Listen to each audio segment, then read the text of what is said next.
केरला में पिक्चर बनाई गई, उसकी तायीद में प्रधानमंत्री अपने भाषण में बात कर रहे हैं। हम देश के प्रधानमंत्री से ये रिक्वेस्ट करना चाह रहे हैं कि प्रधानमंत्री, कर्नाटका का चुनाव जरूर है, मगर पाकिस्तान से आतंकवादी आकर हमारे 5 सिपाहियों को उनकी जान ले लिए। मणिपुर जल रहा है, लोग अपने घरों को छोड़कर भाग रहे हैं, गांव जल रहे हैं, चर्चिस को जला दिया जा रहा है। ये बड़ी अफसोस की बात है, ये बड़ी अफसोस की बात है कि देश के प्रधानमंत्री को जहां पर तवज्जो लेना था वहां पर तवज्जो कम ले रहे हैं और आकर उस पिक्चर के बारे में बात कर रहे हैं जो पिक्चर में कहा गया। भाई साहब रुक जाइए ना। केरल के 32,000 औरतें आईसिस ज्वाइन की उस पिक्चर में लिखा गया प्रमोशन में। बाद में कोई कोर्ट को गए तो उसने कह दिया कि नहीं सर, खाली 3 नंबर है। हम देश के प्रधानमंत्री से पूछना चाह रहे हैं, अगर कोई पिक्चर फैक्ट पर बनाई गई है तो खुलकर कहो फैक्ट पे बनाई गई। अगर तुम फिक्शन पर बना रहे तो बोलो फिक्शन पर बना रहे। तुम्हारा मसला हमारे बुरखे को दिखाकर, किसी को मुसलमान दिखाकर तुमको अपना पेट बना है, तो फिर याद रखो लोग उसको मुस्तरद कर देंगे। हम प्रधानमंत्री को याद दिलाना चाह रहे हैं कि जब राजनाथ सिंह भारत के होम मिनिस्टर थे, क्या उन्होंने नहीं कहा था कि भारत के अल्पसंख्यक समाज मुसलमानों का आईसिस और अल कायदा से दूर दूर तक कोई ताल्लुक नहीं है, वो दूर है उससे? क्या खुद भारत के प्रधानमंत्री नरेंद्र मोदी ने नहीं कहा था कई बैनुल अक़वामी फोरम पर? और आज इसको जोड़ रहे हैं, नफरत फैलाने की बात कर रहे हैं और देश के प्रधानमंत्री बोलते हैं कि सख्त सजा दो। क्या सजा देना चाहिए? कौन सी सजा देना चाहिए? और अगर देश के प्रधानमंत्री एक पिक्चर की स्टोरी को सही मान रहे हैं तो प्रधानमंत्री, तो आपकी नाकामी है, आपकी सरकार की नाकामी है। क्या आप अपनी नाकामी को कबूल कर रहे हैं, एक्सेप्ट कर रहे हैं कि यू हैव बीन अनसक्सेसफुल? मगर एक चुनाव जीतने के लिए हमारे देश के प्रधानमंत्री वजीर आजम को इतना नीचे आना पड़ता है एक चुनाव जीतने के लिए कि झूठ और प्रोपेगेंडे को सामने रखना जो नफरत फैलाने का काम करती है। हम आज यहां से हमारे प्राइम मिनिस्टर से अपील करते हैं कि पाकिस्तान से जो टेररिस्ट आ रहे हैं उनको रोको आप। सरकार आपकी है। 370 आपने कॉन्स्टिट्यूशनल ब्रीच करके हटाया। अब क्यों आकर वो लोग मार रहे हमारे सिपाहियों को? ये 10-12 दिन में एक तो सिपाहियों की गाड़ी जा रही थी, उस पर रॉकेट लॉन्चर से उनको शहीद कर दिया और फिर कल आज 5 हमारे सिपाही मारे गए।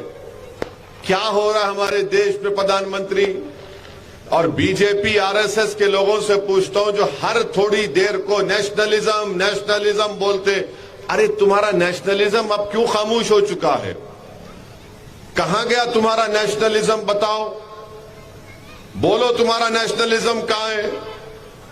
हमारे सिपाही मारे जा रहे हैं पाकिस्तान से आकर और बीजेपी के आरएसएस के लोग उस पर बात नहीं करते। हमारे देश में मणिपुर में चर्चों को जला दिया जा रहा है, सिविल वार हो रही है मणिपुर में। क्यों हो रही है? क्योंकि बीजेपी ने डिवाइड एंड रूल की पॉलिसी मणिपुर में की। आपने ट्राइबल्स के जो राइट्स थे किसी और को देने की आप कोशिश कर रहे हैं। हम उम्मीद करते हैं कि देश के प्रधानमंत्री, वजीर आजम, प्राइम मिनिस्टर थोड़ा टाइम निकालेंगे, इन चीजों पर कंसंट्रेट करेंगे और रोकेंगे। और हम दुआ करते हैं और उम्मीद करते हैं कि मणिपुर में अमन और शांति पैदा हो जाए और वहां के शेड्यूल्ड ट्राइब के लोगों के स्टेटस को डिस्टर्ब नहीं होना चाहिए। ये एमआईएम पार्टी डिमांड करती है। आप किसी को एसटी में शामिल नहीं कर सकते ऐसा ही करके, इसीलिए मणिपुर में सब तमाशे हो रहे हैं। तीसरी अहम बात मेरे अजीज दोस्तों और बुजुर्गों, एमआईएम पार्टी के उम्मीदवार अल्लाह बख्श साहब हैं।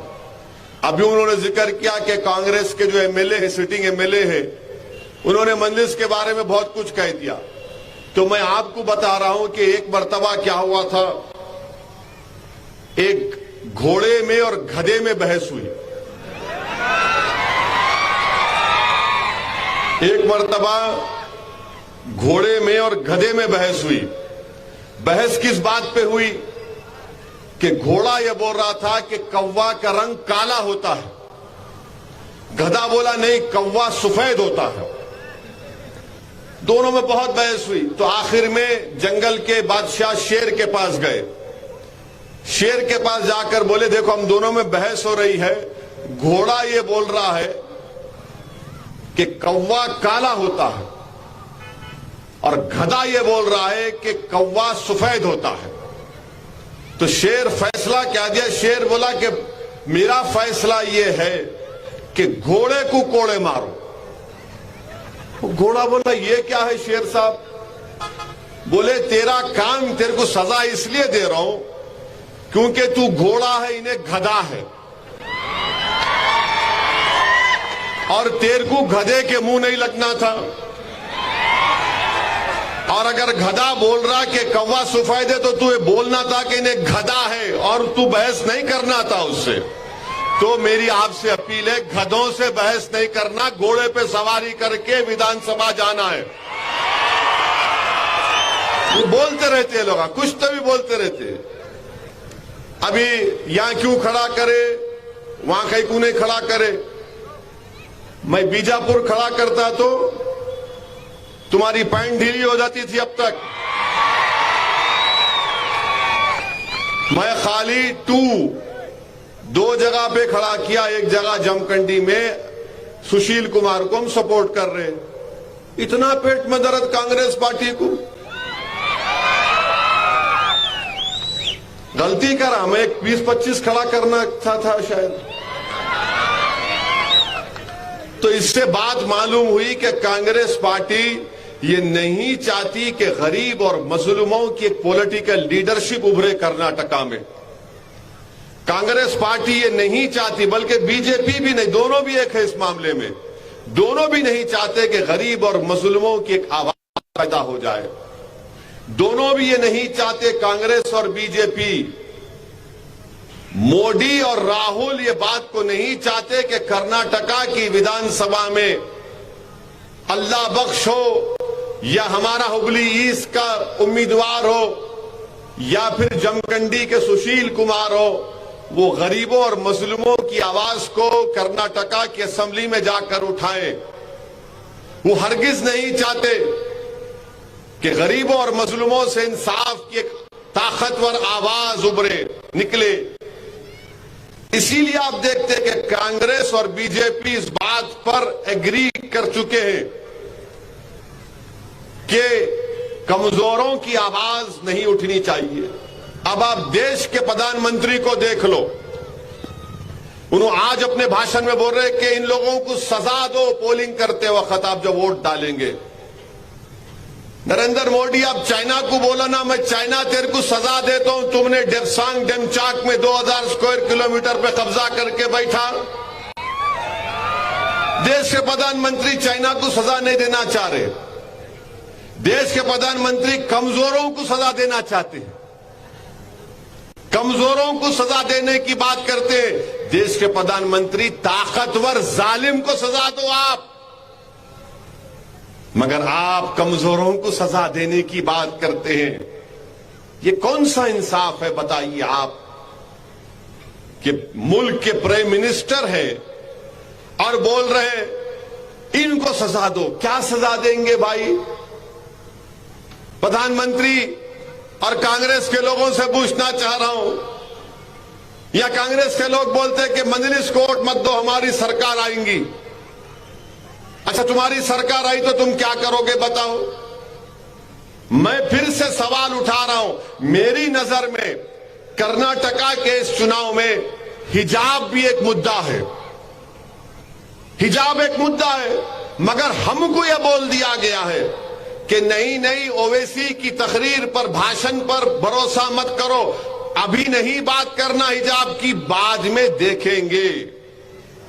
वो बाद कभी आता ही नहीं है, याद रखो। लोहा जब गर्म रहे जब ही हथौड़ा मारते, ठंडा हवा से कुछ असर नहीं होता उस पर, याद रखो। अब लोहा गर्म है, हथौड़ा मारो। पूछो इनसे हिजाब के ऊपर क्या करने वाले। मोदी जी तो हिजाब के खिलाफ है, प्राइम मिनिस्टर बीजेपी हिजाब के खिलाफ है, कांग्रेस पार्टी जो है अपने मुंह पे हिजाब डाल के बैठी हुई है। ये हमारे लिए इशू है, जरूरी इशू है। भारत के संविधान में जिसको बाबा साहेब अंबेडकर ने बनाया, right to culture fundamental right है। आर्टिकल 29 में किसी का कल्चर फंडामेंटल राइट है, तो हिजाब भी मेरा कल्चरल राइट है। मगर कांग्रेस का कोई लीडर नहीं बोलेगा। क्यों नहीं बोलेगा? नहीं नहीं, अगर यहां बोले तो उनके वोट नहीं मिलते। अरे ये उनके इनके वोट का सवाल नहीं है, सच्चाई की को बयान करो। सच्चाई है कि इशू है, हमारे बच्चियां स्कूल को, कॉलेज को नहीं जा पा रही हैं, मगर आप इस पर नहीं बात करेंगे। रिजर्वेशन इशू है, इस पर बात होनी चाहिए, क्योंकि रिजर्वेशन से ही गरीब लोगों को भारत के कॉन्स्टिट्यूशन आर्टिकल 15 और 16 के तहत कॉलेजेस में, गवर्नमेंट की नौकरी में, मेडिसिन डॉक्टर में, इंजीनियरिंग में, एमबीए में, एमसीए में, लॉ कॉलेज में, ये सब इनको कोटा मिलता 4% का। भारत के प्रधानमंत्री तो नहीं पसंद करते कि माइनॉरिटी रिजर्वेशन हो, मुस्लिम रिजर्वेशन हो। उनको तकलीफ होती उनकी पार्टी को कि कोई गरीब का बच्चा डॉक्टर बन जाए, कोई बेवा की बेटी कलेक्टर बन जाए। इनको पसंद नहीं है। ये हमेशा चाहते हैं कि हम पंचर की दुकान पे रहें, हम फ्रूट की बंडी लगा के रहें, हम छोटे छोटे दुकानों में काम करें और पूरी जिंदगी हमारी गुर्बत में बसर हो जाए। और क्यों कह रहा हूं, बोल रहा हूं आपको, अंग्रेजी का एक वर्ड है इंटर ऑपरेटेबिलिटी, यानी अगर मेरे दादा उनकी उम्र में, उनके जमाने में अगर 1000 रुपये कमाते थे, तो दादा का बेटा कम से कम 1500-2000 रुपये कमाना। तो ये जो डेवलपमेंट हुआ है हमारे मुल्क में, दलित आदिवासियों का डेवलपमेंट हुआ। अगर कोई दलित के वालिद, दादा उनके 1000 रुपये कमाते थे, तो आज उनका पोता 2000 रुपये कमा रहा है। मगर अगर किसी का पोता दादा से कम कमा रहा है, तो भारत का मुसलमान, ये डेटा है, उसका डेटा है, इससे कोई इनकार नहीं कर सकता। अगर कोई कर रहा है तो बोलो, मैं तैयार हूं तुम्हारे साथ डिबेट करने को, मगर इस पर बात नहीं करेंगे। और कर्नाटका के अल्पसंख्यक समाज मुसलमानों को जो बीजेपी ने रिजर्वेशन निकाला, और अमित शाह जो कलेजा फाड़ फाड़ कर बोल रहे हैं, रिलीजन पे नहीं मिल सकता। अमित शाह साहब, क्यों झूठ बोलते आप? कर्नाटका के मुस्लिम्स को रिजर्वेशन उनके सोशल एजुकेशनल बैकवर्डनेस के ऊपर दिया जा रहा है, और उसका इंपेरिकल डेटा है, रिपोर्ट है। जब देवेगौड़ा साहब चीफ मिनिस्टर थे, ये एक झूठ बोली थे। अब कांग्रेस पार्टी इस पर भी नहीं बोलती। नहीं, हम बोल दिए ना, आए तो करेंगे। अरे आए तो नहीं, तुम आइडियोलॉजिकली बीजेपी के खिलाफ है या नहीं, बोलो हमको। तीसरी बात, मैं शुरू से आपसे कह रहा था कि ये जो कांग्रेसी बोलते ना, हमेशा झूठ बोलते। बजरंग दल पे बैन लगाएंगे बोले थे ना, बोले ना, आप देखे ना, पूरे मीडिया में आया, बोले ना। अब क्या हो रहा? कल वीरप्पा मौली बोल दी, हम नहीं करते बैन, हमारे को ताल्लुक ही नहीं है, हमारे को पावर ही नहीं है। आज जगदीश शेट्टर साहब जो कर्नाटका के एक सीएम है, उन्होंने बोले नहीं नहीं, बजरंग दल पे कोई बैन नहीं। जब ये बात आई तो कांग्रेस के जितने चमचे थे, इनके चमचे ताली ताली ताली, हो गया। मेरे को फोन करके बोले, मेला बाबू ऐसे तुम्हारी पार्टी के बातें बहुत सुना मैं, तुम लोग बोलते ज्यादा करते कुछ भी नहीं, तुम बर्बादी का काम करने में माहिर हो। अब जो लोग आकर हमारे पास बोल रहे थे कांग्रेस की सपोर्ट है, वो देखो ऐसा करने वाले हम लोग, ऐसा करने वाले हैं। तो मेरे से कई लोग बोले ऐसा हो रहा, कांग्रेस वापिस आ रही, ऐसा हो रहा, क्या ही बोले। मैं बोला एक बात सुनो, अगर तुम मेरे से आके पूछेंगे तो मैं बोलूंगा पहले शादी होना, शादी होने के बाद औलाद हुई तो बोल सकते बेटा है या बेटी, उसका नाम रखते। अभी से तुम बोल रहे ऐसा होगा तो ये नाम रख दूंगा, मेरा अभी वोट टाइम है अभी। तो कांग्रेस पार्टी का मामला यही है, और कांग्रेस पार्टी के साथ बहुत से लोग भी हैं। मैं उन लोगों से बड़ी अदब के दायरे में अपील कर रहा हूं, आप जो कांग्रेस की आप सपोर्ट कर रहे हैं, वो आप पुरानी सियासत को सामने रखकर सपोर्ट कर रहे हैं। भारत की पॉलिटिक्स 2014 के बाद 90 डिग्रीज बदल चुकी है। जो लोग आज कांग्रेस की सपोर्ट कर रहे हैं, मैं बड़ी अदब से उनसे कह रहा हूं कि आप 1970, 80, 90, 2000 की सियासत को सामने रखकर फैसला ले रहे हैं।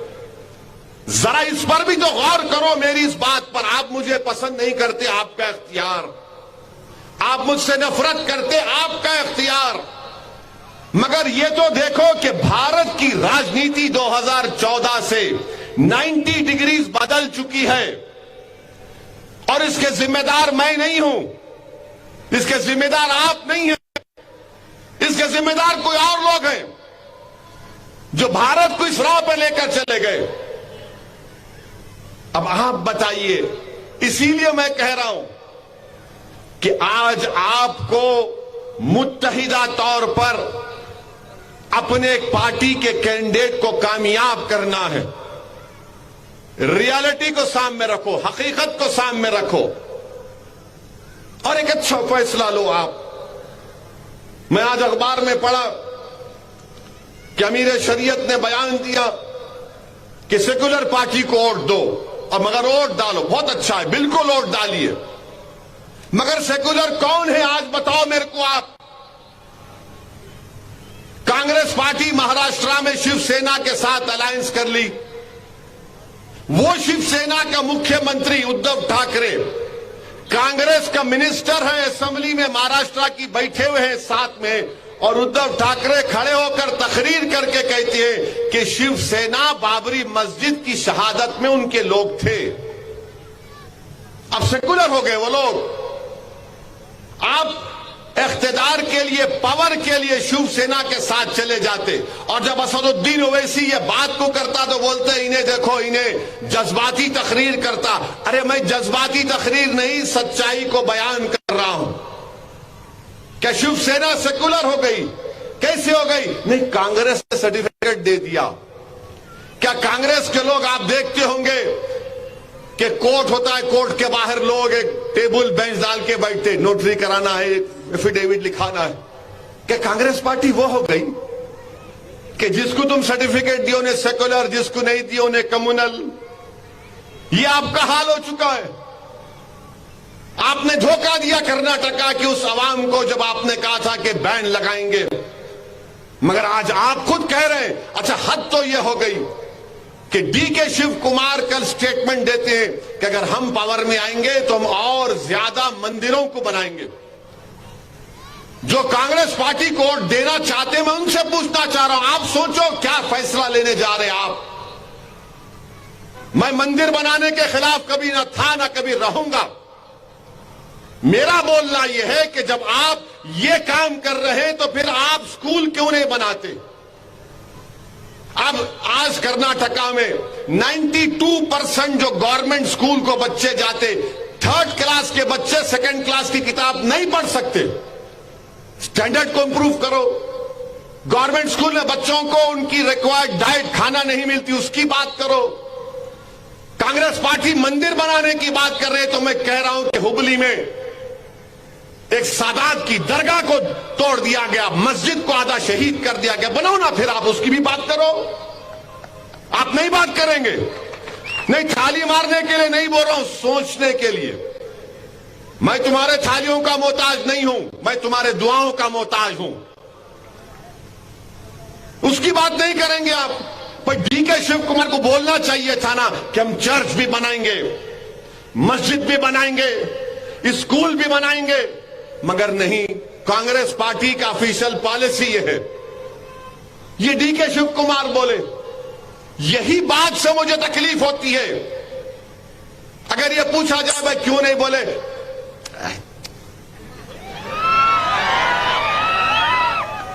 क्या और इनके कांग्रेस पार्टी के अन्ना अन्ना अन्ना, अरे कहे का अन्ना बाबा, बराबर है, कोई बड़ा छोटा नहीं है। डीके शिव कुमार अगर यहां पे है तो मैं भी यहां पर हूं ना, मैं नीचे हूं ना उन नीचे, बराबर है। उनके लिए ज्यादा दौलत होंगी मगर मैं बराबर हूं ना। ये भारत का संविधान बोलता है। मगर नहीं नहीं, बीजेपी को हराना। अरे बीजेपी को हराओ बाबा, कौन रोक रहा? हम भी जा रहे बीजेपी को हराना। बीजेपी जब से पावर में आई, नुकसान किसको हो रहा? नुकसान किसको हो रहा? किसका घर जल रहा? किसको गोश्त के नाम पर मारा जा रहा? किसको जला दिया जा रहा? किसके बच्चियों के सर पे हिजाब निकाल दिया गया? अरे मेरा नुकसान हो रहा है, गरीबों का नुकसान हो रहा है। तुम्हारे को क्या हो रहा है बताओ? तुमको सिर्फ सत्ता नहीं मिली, अरे मेरा वजूद खतरे में आ गया, मेरी तहजीब खतरे में आ गई। तुम मुझे बोल रहे हो जो सामने ठहर कर मुकाबला कर रहे हैं? अरे तुम आते नहीं हमारी मुसीबत के वक्त। इसीलिए आपसे कह रहा हूं कि अपनी पॉलिटिकल वॉइस को मजबूत करो, अपनी पॉलिटिकल लीडरशिप को मजबूत करो। आज आप देखो कि पूरे कर्नाटका में आज प्रधानमंत्री स्पीच दिए बेल्लारी में, मैं सुन रहा था। वो बोले बंजारा समाज, आदिवासी समाज, दलित समाज, सब बोले, मगर इनके मुंह से निकलता ही नहीं कभी अल्पसंख्यक समाज। वही देख लो आप, कांग्रेस के लीडर्स की तकरीर सुन लो आप।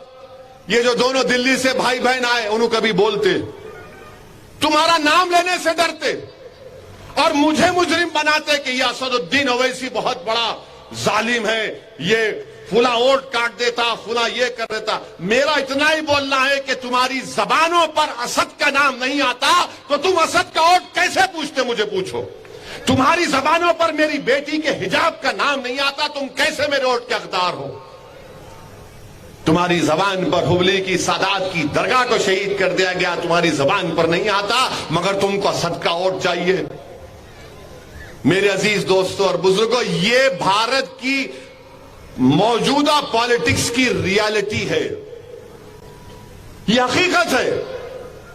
मैं पॉलिटिकल सेकुलरिज्म को कभी नहीं मानता था, ना मानूंगा। मैं कॉन्स्टिट्यूशन के सेकुलरिज्म को मानता था और मानता रहूंगा। वो सेकुलरिज्म जो भारत की खूबसूरती को बयान करता है। इस देश का एक मजहब नहीं हो सकता, इस देश का एक कल्चर नहीं हो सकता, इस देश की एक जबान नहीं हो सकती है। ये देश हजारों कल्चर पर बना है, सौ रिलीजन्स है, हजारों जबानें हैं। ये भारत की खूबसूरती है, ये इंडिया की ताकत है। इस सेकुलरिज्म को मैं मानता हूं। और सेकुलरिज्म का मतलब ये नहीं है कि कोई गूंगे बन के बैठ जाना। हमेशा लोग मेरे को बोलते, अब यहां पर आ रहा था मैं कर्नाटका को, तो कोई मेरे को एक जिम्मेदार आदमी बोले, ओवैसी साहब आप कर्नाटक जा रहे? मिला जा रहा हूं। बोले जरा संभल के बोलना। मैं बोला एक काम करिए, करता हूं, आप मेरे को लिख के भिजाओ क्या बोलूं।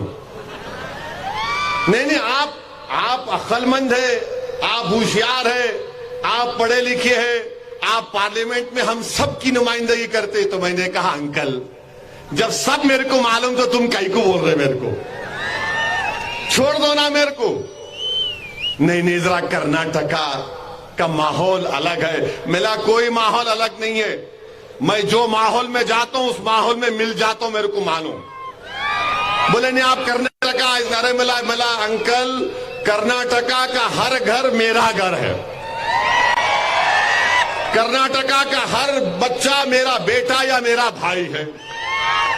कर्नाटका के हर बुजुर्ग, मैं उनको अपने मां बाप की तरह इज्जत करता हूं। तो इसमें अब प्रॉब्लम क्या है अंकल? बोले अब आपको क्या बोल सकते, ऐसा बोले तो मिला नहीं, मेरे को कोई भी नहीं बोल सकते, मेरे को कोई बोलने वाला बोल ही नहीं सकता। सच्चाई बयान करो, मैं सुनने तैयार हूं। अगर आप बोलेंगे कि मोदी के डर से, आरएसएस के डर से, कांग्रेस के डर से मैं सच्चाई को बयान ना करूं, तो खुदा की कसम मैं मर जाना पसंद करूंगा। जालिम को जालिम नहीं कहना मैं नहीं कर सकता। मैं यही फर्क है। अब आप सीटियां मार रहे, मेरे को नारा लगा रहे, तुमने लीडर बनते नहीं बनते बोलो मेरे को। आप लीडर बनेंगे, आप अपनी आवाजों को उठाएंगे जालिमों के खिलाफ, आप गरीबों का साथ देंगे, ये काम करना है आपको। मैं यहां पर नहीं आया तुम्हारे थालियां लेने के वास्ते, मैं तुम्हें यहां नहीं आया तुम्हारी तारों की आवाज को सुनने के लिए। मेरा मकसद यहां पे कि तुम लीडर बनो। अगर डीके शिव कुमार लीडर बन सकता है तो तुम क्यों नहीं बन सकते? अगर बम्बई चीफ मिनिस्टर बन सकता तो तुम एमएलए क्यों नहीं बन सकते? बनना चाहिए आपको। ख्वाब देखना शुरू करो, अपने ख्वाबों को ऊंचा रखो हमेशा, और जब तुम्हारे ख्वाब बड़े रहेंगे तो अल्लाह उसको पूरा करेगा। और ख्वाबों को पूरा करने के लिए मेहनत करना पड़ता है, जुस्तजू करना पड़ता है, डिसिप्लिन पैदा करना पड़ता है जिंदगी में। उन ख्वाबों को पूरा करो आप। अगर आप नहीं बोलेंगे, नहीं अब बोल दिए ना, उनको वोट देना, क्या करेंगे, खामोश हो जाओ। मेरे भाई, कल 4 तारीख के दिन 4 मई को टीपू की शहादत हुई थी, और टीपू भी जानता था कि निजाम दखन उसको धोखा दे रहे हैं। टीपू भी जानता था कि मुख्तलिफ रजवाड़ों के लोग मुझे साथ नहीं दे रहे। टीपू जानता था कि मेरी मौत होने वाली है सामने, मगर टीपू ने कहा कि मुझे अपनी किस्मत पर नाज करना चाहिए कि मैं अपनी वतन के लिए अपनी जान की कुर्बानी दे रहा हूं। और जब टीपू जमीन पर गिरा तो अंग्रेज टीपू की लाश को आकर देखकर उस पर डर रहे थे उसको हाथ लगाने के लिए, क्योंकि एक मुजाहिद जमीन पर गिरा मगर हाथ में टीपू की तलवार थी, आंखें खुली थी, और ऐसा देख रहा है कि जख्मी शेर देख रहा है अपने हमला करने वाले पर हमला करने के लिए। ये जिंदगी का मिजाज है, ये जिंदगी का मिजाज होना चाहिए, ये भारत से मोहब्बत होनी चाहिए। अगर आज आप खामोश बैठ गए, डर कर मसलहत के नाम पर बुज़दिली के मजाहरे करेंगे, तो फिर 50 साल के बाद या 20 साल के बाद जब तुम बूढ़े हो जाओगे तो तुम उस वक्त शर्मिंदा नहीं होना अपनी आज की हरकत से। अगर आज तुम बहादुर रहोगे, तुम अपनी औलाद को बहादुर बनाओगे और उनसे कहोगे कि सच्चाई के लिए लड़ो, भारत के संविधान ने तुमको इजाजत दी, अपने हक को मनवाओ, तो वो औलाद बहादुर बनेगी, वो लड़ेगी अपने हक के लिए, अपनी इज्जत के लिए, अपने मान सम्मान के लिए आगे बढ़ेगी। ये मजलिस पार्टी की लड़ाई है। मुझे कोई सत्ता के शौक नहीं है। इंशाअल्लाह ताला मैं, अल्लाह मुझे जब तक सियासत में रखेगा, मुझे कोई मंत्री संतरी बनने का शौक नहीं है। मेरा एक ही काम है कि आप लीडर बनो, आपकी आवाज कर्नाटक के असेंबली में जाए, आपकी आवाज भारत की पार्लियामेंट में जाए, और आप गरीबों और मजलूमों की आवाज बनो। ये मत देखो कि गरीब मुसलमान है या हिंदू है या दलित है या आदिवासी है या कोई भी हो, कमजोर के लिए काम करना जरूरी है। जो कमजोर है वो आपकी आंखों में ताकतवर होना चाहिए। इसीलिए अजीज दोस्तों और बुजुर्गों, जो लोग आज कह रहे हैं कि कांग्रेस पार्टी है, अरे बाबा, कांग्रेस पार्टी राजस्थान में भी है। राजस्थान में 5 साल से कांग्रेस पार्टी की सरकार है। वहां पर आज से 1.5 महीना 2 महीने हो गए अभी, जुनैद और नसीर को जिंदा जला दिए। ये गौरक्षक जो हरियाणा से आकर उनको पकड़कर लेकर गए, हरियाणा में जिंदा जला दिए। 12 लोगों का नाम FIR, 2 या 3 पकड़े गए अब तक। 2 या 3 पकड़े गए 1.5 महीने में। ये कांग्रेस पार्टी का गवर्नेंस है। वहां पर बहुत बातें कर सकता हूं आपको, मगर आपसे अपील यही कर रहा हूं कि इस यहां पर अल्लाह बख्श के हक में आप अपने वोट का इस्तेमाल करिए। ये कांग्रेस पार्टी के एमएलए साहब जो 10 साल से मिले हैं, बोलते रहते कभी भी घोड़े बनना, गधे नहीं बनना, याद रखो। गधा हमेशा बोलता कौवा सफेद है, क्या कर सकते हो उसको, उससे करना। हम कभी बहस नहीं करना, आप अपने मंजिल को सामने रखो। मजलिस पार्टी आपकी आवाज है, मजलिस पार्टी आपकी ताकत है। मजलिस पार्टी कमजोरों की एक आवाज बनना चाह रही है पूरे भारत में।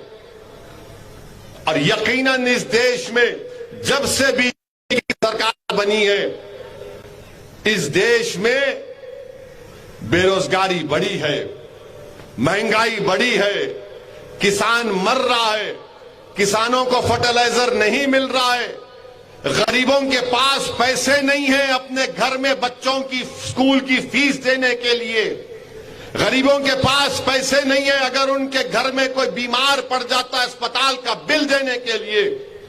ये जब से बीजेपी की सरकार बनी हो रहा है। और मैं फिर से कह रहा हूं, कांग्रेस पार्टी में दमखम नहीं रहा। अभी कांग्रेस पार्टी में दमखम नहीं रहा। उनमें दम कम रहता, उनमें ताकत रहती तो 2014 में मोदी देश का प्रधानमंत्री नहीं बनते। अगर उनमें इंटेलेक्चुअल ऑनेस्टी होती तो 2019 में दोबारा प्रधानमंत्री नरेंद्र मोदी नहीं बनते।